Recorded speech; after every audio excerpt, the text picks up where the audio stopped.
अब जो उत्तर प्रदेश की राजनीति नजर आ रही है जिसमें साधु संतों को टारगेट किया जा रहा है अखिलेश यादव की तरफ से, उसके पीछे की वजह क्या हो सकती है, जरा इसे भी समझने का प्रयास करते हैं। मेरे साथ असगर अली खान साहब ये मौजूद हैं और राशिद शरीफ भी जुड़ चुके हैं। असगर अली खान साहब, ये कहीं कोई छटपटाहट ये तो नहीं है कि साधु संत हमारे साथ तो आएंगे नहीं तो फिर उन्हें टारगेट करो? देखिए, ऐसी बात नहीं है। हालांकि अभी मैं सुन रहा था कि बहुत सारे कि आधे मौलाना कुछ कहते हैं, आधे मौलाना कुछ कहते हैं। ये तो सब जगह अपना अपना मामला है। अब अगर दूसरी तरफ देखें तो आधे पंडित कुछ कहते हैं, आधे धर्म गुरु कुछ और कहते हैं, और बहुत शूद्र है, शेड्यूल कास्ट है, इन सबको ये लोग हिंदू नहीं मानते। बड़े अजीब बात है।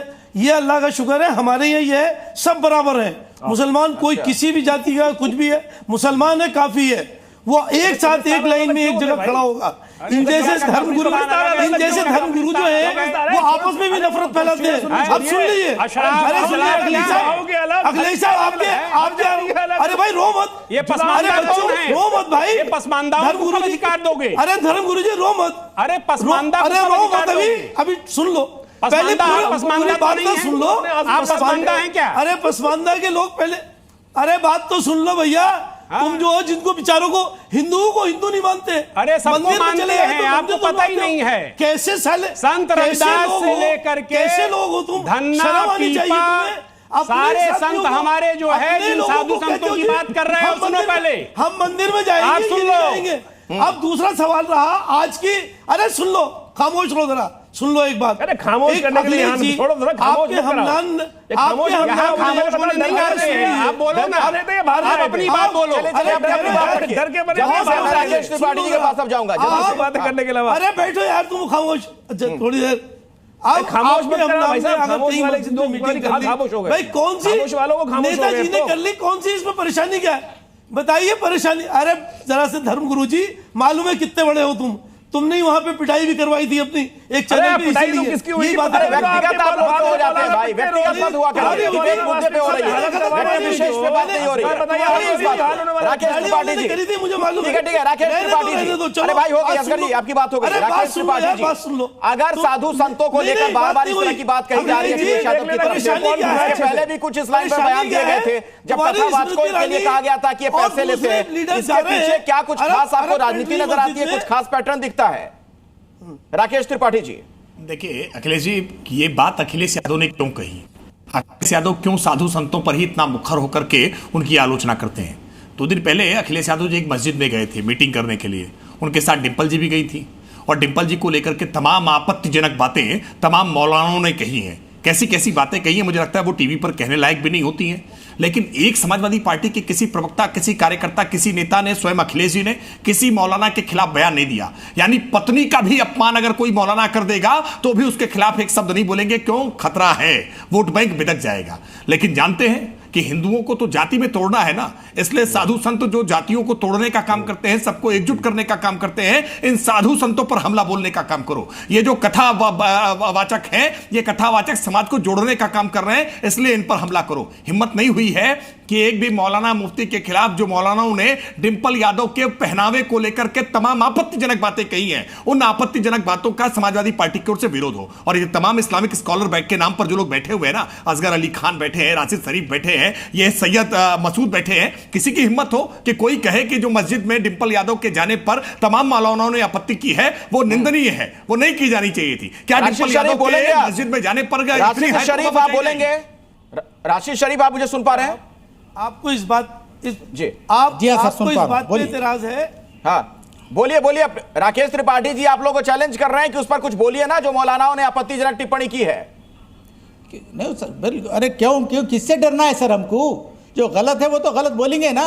अगर कोई योगी या साधु संत अगर हिमालय नहीं जाना चाह रहे हैं तो ठीक है, मत जाओ।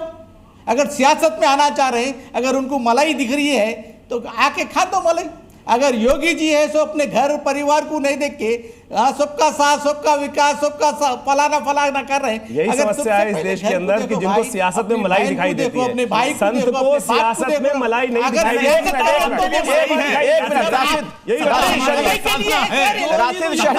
आप क्यों चाहते हैं कि हिमालय पर चले जाएंगे? मलाई होगी। हकीकत में साधु है, हिमालय पे हकीकत में साधु है, हकीकत में साधु है, संत है तो हिमालय पे जाओ। भिक्षा अच्छा। के खाओ। अरे हिमालय में ही पैदा हुए हैं, क्या बात कर रहे हो? अगर सियासत कर रहे हो तो अरे योगी जी हिमालय में पैदा हुए हैं, हिमालय क्यों चले जाओ? अरे गंगा घाटी में साधु रहता है, गंगा घाटी का राज्य कर रहे हैं, क्योंकि तुम लोगों ने गंगा घाटी को रहने लायक नहीं छोड़ा था। सारे इस्लाम ने बवंडर मचा कर रख दिया पिछले 800 साल में। योगी आपके 800 साल के कारनामों का शुद्ध इंजेक्शन बन कर रहे हैं। हिमालय ने उनको भेजा है, पूरा फायदा करने जा रहे हैं। आप कवे नहीं, आप हिमालय नहीं भेजा है योगी को, आप लोग भ्रम में जी रहे हो। तो नहीं, वो कह रहे हैं कि वहाँ हिमालय वापस चले जाए। हिमालय ने भेजा है कि वापस चले जाए? झलक रही है। अरे एक बात पहले बताओ, हिमालय से गंगा निकल दी है, योगी हिमालय से निकले हैं, ध्यान रखना। अखिलेश जी आचार्य विक्रमादित्य का सवाल सुन लीजिए। राशि शरीफ धैर्य रखिए, जल्दी से आचार्य सवाल पूछिए। शरीफ जी आपसे पूछा गया था, एक सीधा प्रश्न पूछा था, इस डिबेट में प्रश्न उठा था कि डिंपल जी जिस प्रकार के वस्त्र पहनकर जो मौलाना ने आपत्ति करी उस पर कुछ बोलना चाहेंगे? योगी जी नहीं जा रहे हैं, योगी जी चिंता मत करो, आपकी छाती पे ही रहेंगे, आपकी छाती पे ही रहेंगे। योगी जी कहीं नहीं जा रहे हैं, वो योगी मोदी वही रहने वाले हैं। योगी जी को जनता ने चुना है ना, योगी जी को जिसे जनता चुनेगी वो रहेगा मुख्यमंत्री और प्रधानमंत्री, तो जनता चुन रही है। मौलाना डिंपल यादव का विरोध कर रहे हैं मस्जिद के अंदर जाने पर, वो सही कार्य है, गलत कार्य है? तमाम बुद्धि आपको इस थ्योरी के हिसाब से अगर देखा जाए, हाजी रंगरेज एक मिनट राकेश जी आता हूं आपके पास, तब तो अगर इस थ्योरी के हिसाब से देखा जाए तो तमाम मौलानाओं को भी हिमालय पे ही चले जाना चाहिए, प्रस्थान कर देना चाहिए। हमारे पास कुछ नहीं है, हम खुदा की इबादत करने, हम मस्जिद से सियासत कर सकते। कौन बोले आपको ये बात? कौन बोले आपको हम मस्जिद से सियासत कर सकते?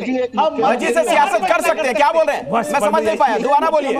मस्जिद से सियासत कर सकते हैं, ये कह रहे हैं? सियासत में मस्जिद इबादत की जगह सियासत की जगह है ना, मस्जिद सियासत की हो गई होती थी, दुनिया की बात होती थी, दिन की बात होती थी। जब आपको मालूम नहीं है तो खामोश बैठो भैया। हर चीज हर मस्जिद में करना चाहिए, सियासत भी करना चाहिए, आपको है तो दिन की बात भी करना चाहिए। सियासत में क्या हो रहा है आपको मालूम होगा। राकेश उपाध्याय जी, मस्जिद से सियासत भी करनी चाहिए, लेकिन साधु संत सियासत ना करें। क्या मालूम? राकेश उपाध्याय जी आइए बहस में। क्या मालूम? देखिए 800-900 साल पहले इस देश के अंदर एक महान संत हुए जिनका नाम था संत रविदास। काशी में जन्मे थे, सीर गोवर्धन के महंत थे, ब्राह्मण गुरु रामानंद के शिष्य थे, और उस समय लोदी ने जो गदर काट रखा था उस लोदी को हराने के लिए उन्होंने अनेक राजाओं महाराजाओं को आगे किया कि इसको खत्म करो। उनको मारने के लोदी ने साजिश रची, सिकंदर ने, लेकिन वो झुके नहीं। संत रविदास ने समाज को रास्ता दिखाया। साधु संत महामती प्राणनाथ थे, औरंगजेब के खिलाफ छत्रसाल को उन्होंने खड़ा कर दिया। और इसी तरह साधु संतों ने, समर्थ स्वामी रामदास ने औरंगजेब के खिलाफ शिवाजी को खड़ा कर दिया। उसी तरह से हिमालय ने, गंगा ने इस्लामिक अत्याचार के खिलाफ, इस्लामिक सेकुलरवाद के खिलाफ, जिसने सारी धरती को एक तरह से नरक में तब्दील कर रखा है, उसके विरुद्ध योगी आदित्यनाथ को राजनीति में खड़ा कर दिया है। अब आप योगीनाथ से भिड़ लो। अखिलेश यादव भ्रम में रहे जब तक योगी आदित्यनाथ धरती पर हैं। अखिलेश यादव चीफ मिनिस्टर बनने का सपना छोड़ दे। सैयद मसूद जी, सपना छोड़ दे। सैयद मसूद जी जी हाँ, देखिए ऐसा है कि अभी डिंपल यादव को लेकर के बहुत कुछ बोला गया, और अभी बीजेपी के प्रवक्ता भी उस पे सवाल उठा रहे थे। तो सब मैं इनकी इंफॉर्मेशन के लिए बता देता हूं कि भाजपा के अल्पसंख्यक मोर्चा के राष्ट्रीय अध्यक्ष जो कि सो कॉल्ड मुसलमान है, उन्होंने वो सर्टिफिकेट बांट रहे मुसलमान का। अरे सो कार्ड मुसलमान क्या होता है भाई? अरे सो कार्ड पहले समझाइए मुझे आप। एक मीटिंग, अरे आप सो कार्ड समझाइए ना। आप मुसलमान होने का सर्टिफिकेट बांट रहे हैं क्या सबको? हाँ बताऊंगा, वो भी क्यों सो कार्ड आपने कहा? क्यों सो कार्ड कहा? वो काफिर है क्या आपका? कैसे आपने सो कार्ड कहा उसको? एक वो सुन तो लो, सुन क्यों सो कार्ड कैसे कह दिया आपने किसी को? अरे यार वो बता रहे हैं क्यों कहा, बता रहे हैं, बता दीजिए उनको जरा। आप किसी मुसलमान को सो कार्ड बोल देंगे? क्योंकि समाजवादी पार्टी में या पॉलिटिकल आपसे विचार में एक मत नहीं रखता है। राकेश त्रिपाठी जी, आप लोग के करीब जो मुस्लिम आ गया वो सो कॉल्ड हो जाएगा। राकेश त्रिपाठी जी, जो मुसलमान जो है मोहन भागवत के साथ बैठ जाएगा, जो मुसलमान योगी जी के साथ बैठ जाएगा, उसको ये लोग सर्टिफिकेट दे देंगे मुसलमान ही नहीं है। ठीक है राकेश त्रिपाठी, ठेकेदारी कर रखी है क्या इस्लाम की आप लोगों ने? राकेश त्रिपाठी जी, हाँ अरे भाई जो गुलामी करेगा, देखिए कौन गुलामी करेगा? हो गया उपाध्याय, आपको पता नहीं है। उपाध्याय जी, हो गई आपकी बात। अहमद पटेल पटेल लिखते थे, अहमद पटेल पटेल लिखते थे, आपने कभी नहीं कहा सो कॉल्ड गुलाम नहीं होता है। अभी सारे जौनपुर के मुसलमानों ने दुबे, तिवारी, उपाध्याय, चलिए ठीक है, कोई किसी धर्म का सर्टिफिकेट ना बांटे। आप सर्टिफिकेट मत दीजिए। राकेश कौन मुसलमान है, कौन मुसलमान नहीं है? राकेश त्रिपाठी जी, कोई बर्बाद नहीं, केवल मुसलमानियत का सर्टिफिकेट देने आप लोगों की बात हो गई। Z News.